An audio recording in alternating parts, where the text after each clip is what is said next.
Halim, OJK menilai seperti apa sih urgensinya liquidity provider saat ini? Baik Bu, jadi pada dasarnya dari kita, dari OJK itu tahun lalu di bulan Oktober tahun 2024 itu menerbitkan peraturan yang berkaitan dengan penyedia likuiditas gitu Bu ya.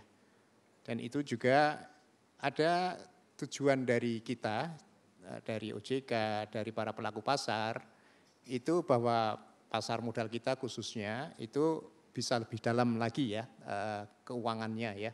Jadi akan lebih banyak lagi investor yang bertransaksi di pasar modal, juga lebih banyak lagi pihak-pihak yang sebagai demand gitu ya. Jadi ada supply, ada demand, jadi yang menyediakan efek-efek surat berharga di pasar modal akan lebih banyak lagi, investor pun akan lebih banyak lagi.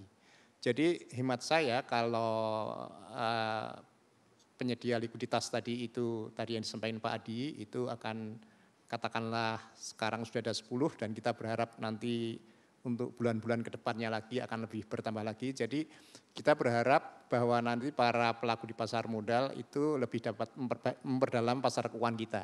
Itu yang pertama Bu ya. Terus yang kedua kita berharap bahwa pada dasarnya ini penyedia likuiditas ini nanti yang dikotasi gitu ya Bu ya. Jadi yang dikotasi itu adalah pada dasarnya adalah saham-saham yang berfundamental baik gitu ya. Ada ukuran-ukuran yang ditetapkan oleh Bursa Efek Indonesia, tempatnya Pak Irfan, itu nanti bagaimana parameter-parameter yang dipakai untuk bahwa saham-saham yang saat ini kurang liquid ya, tapi bagus fundamentalnya, itu nanti bisa menjadi daya tarik para investor lagi untuk melakukan transaksi di bursa. Kurang lebih seperti itu Bu. Jadi ada keinginan dari kita itu lebih memperdalam pasar keuangan kita dan bagaimana nanti transaksi di bursa itu bisa lebih ramai, lebih liquid. Kurang lebih seperti itu ya. Jadi tujuan dari kita. Terima kasih. Baik Pak Halim, kalau tadi kita dengar yang disampaikan Pak Adi, ini kan sudah kurang lebih 10 ya Pak Adi anggota bursa yang sudah tertarik untuk menjadi liquidity provider begitu. Apakah ini sudah sesuai dengan ekspektasi dari OJK? Ya, pada dasarnya dari kita kalau kita melakukan rule making proses, kalau sudah peraturan itu selesai, kita melakukan sosialisasi ya kepada para anggota bursa gitu ya. Dan kita lihat juga ada keinginan dari para peserta itu untuk menjadi liquidity provider gitu ya.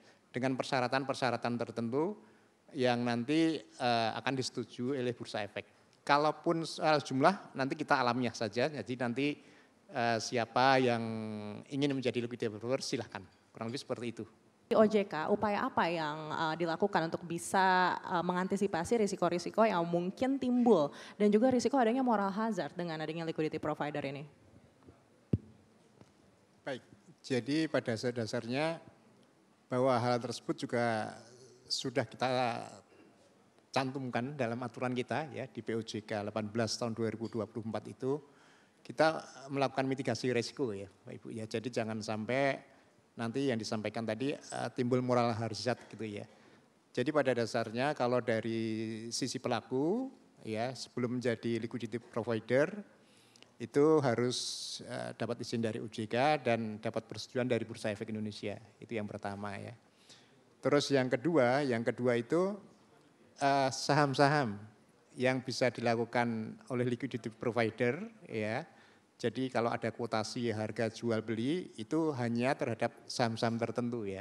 Dan ini juga sudah ditentukan oleh Bursa Efek Indonesia. Jadi dilihat bagaimana fundamental dari perusahaan dari saham-saham tersebut ya. Terus dari sisi volumenya bagaimana transaksinya selama beberapa bulan terakhir itu akan dinilai oleh Bursa Efek.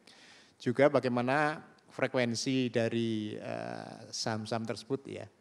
Jadi memang kita mencoba untuk melakukan mitigasi terhadap hal tersebut. Dan yang berikutnya itu adalah tadi yang disampaikan oleh Pak Irfan. Jadi ada kode tertentu ya buat liquidity provider, dia itu LP atau bukan, itu ada flagnya. Jadi kalau misalkan yang melakukan ini adalah ketahuan, ini adalah liquidity provider, yang melakukan ini adalah belum menjadi liquidity provider.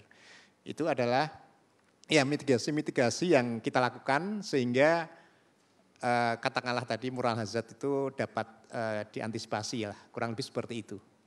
Terima kasih. Baik, Pak Halim, dengan adanya liquidity provider ini seperti apa target OJK mungkin untuk bisa menggairahkan lagi optimisme investor di bursa domestik kita? Ya, jadi bahwa pada dasarnya kalau katakanlah ini nanti dapat sambutan yang baik dari para anggota bursa, saya pikir itu adalah tujuan dari OJK, tujuan dari regulator yang lain termasuk Bursa Efek, terus dari para pelaku apabila ini sambutannya bagus, saya pikir itu adalah tujuan dari kita ya. Tadi disampaikan oleh Pak Irfan juga karena ini juga dapat menambah income dari perusahaan dari AB dan sebagainya. Dia selain menjadi AB biasa, dia menjadi liquidity provider. Jadi itu akan saya pikir transmisi ekonominya akan berjalan dengan baik. Kurang lebih seperti itu ya tujuan dari pemerintah.